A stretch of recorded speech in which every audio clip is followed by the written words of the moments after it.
سنريهم آياتنا في الآفاق وفي أنفسهم حتى يتبين لهم أنه الحق أولم يكف بربك أنه على كل شيء شهيد. We will show them our signs in the horizons and within themselves until it becomes clear to them that it is the truth. But is it not sufficient concerning your Lord that He is over all things a witness?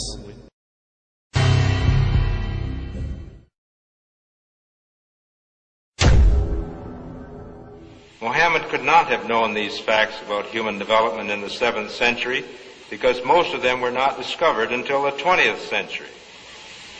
This is a leech, and this is the human embryo, about 23 days. I think you have to agree that the similarity between these structures is amazing.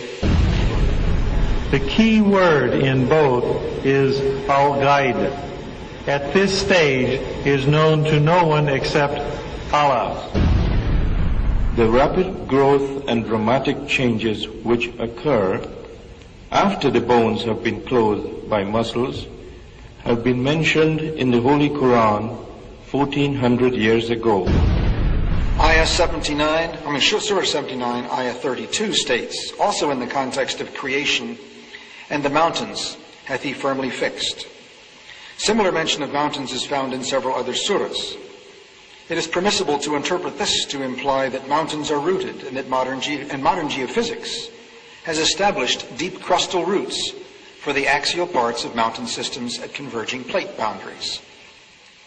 We need research into the history of early Middle Eastern oral traditions to know whether, in fact, such historical events have been reported.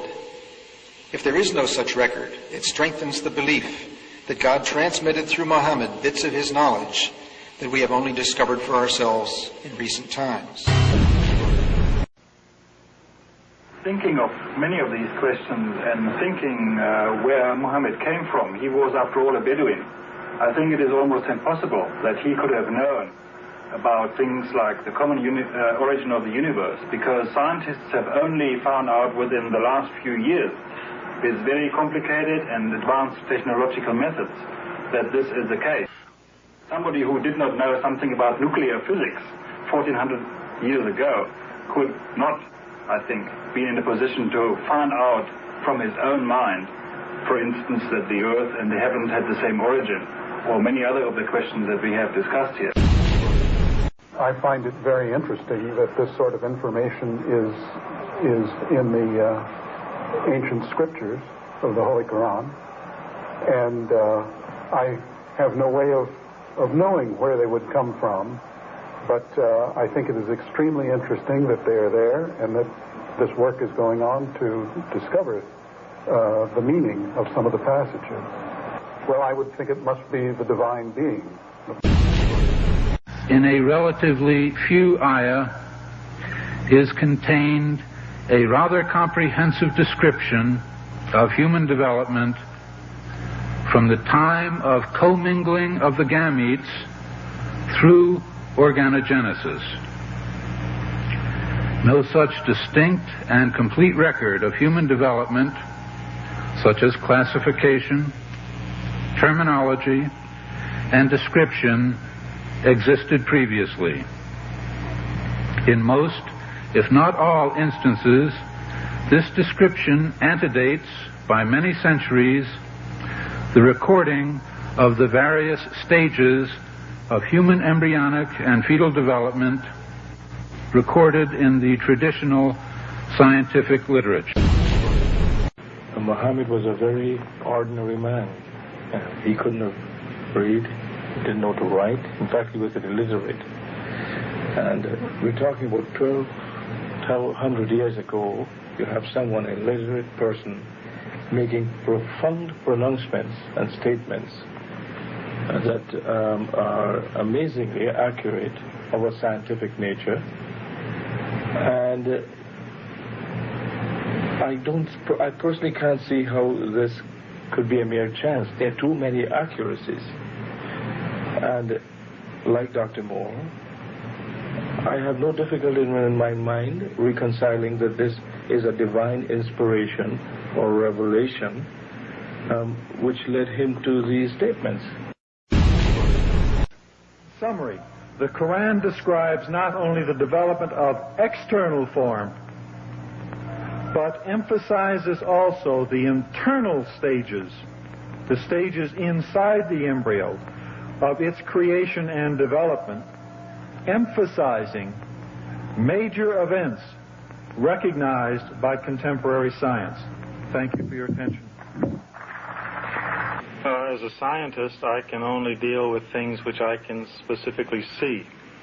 I can understand embryology and developmental biology. I can understand the words that are translated to me from the Qur'an. As I gave the example before, if I were to transpose myself into that era, knowing what I do today and describing things, I could not describe the things which were described. I see no reason, I see no evidence for the fact to refute the concept that this individual, Muhammad, had to be developing this information from someplace. So I see nothing here in conflict with the concept that divine intervention was involved in what he was able. Actually, I'm very much impressed by finding true astronomical facts in Quran. And for us, we modern astronomers have been studying very small fields of the universe. We concentrated our efforts for understanding of very small parts, because by using telescope we can see only a very few parts of the sky without thinking whole the universe. So by reading Quran and by answering to your questions,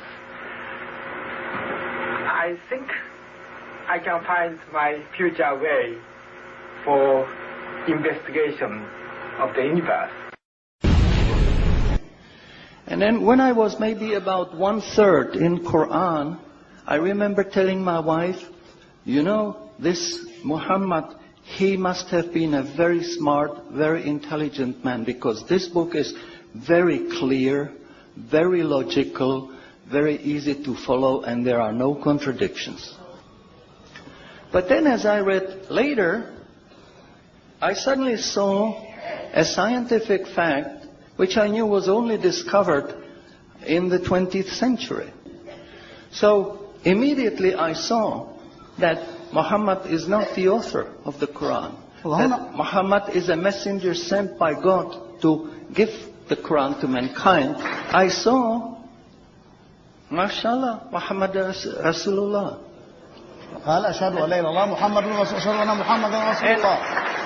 So I said, MashaAllah, I'm a Muslim.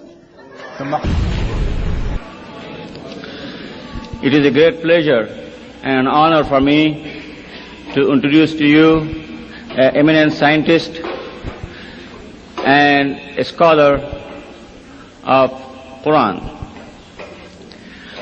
Dr. Maurice Bucaille, pronounced as Maurice Bucaille. Am I right, doctor? Doesn't matter. Okay. Is a native of France. He is a medical doctor, and his specialty is surgery. Ladies and gentlemen, Assalamu alaikum. There is no human work prior to modern times that contains statements which were equally in advance of the state of knowledge at the time they appeared, and which might be compared to the Quran. 1,400 years ago, when the world was immersed in darkness, the Quran was revealed, which brought light to a beleaguered world. And whereas the earlier books came with many scientific mistakes, due to the hand of man having delved into them, the Qur'an had none of these contradictions. The world thought there could be no reconciliation between religion and science. But the Qur'an mentioned many scientific facts in great detail, like how a human being developed in the mother's womb, and described other scientific facts which amaze the world's renowned scientists and scientific community.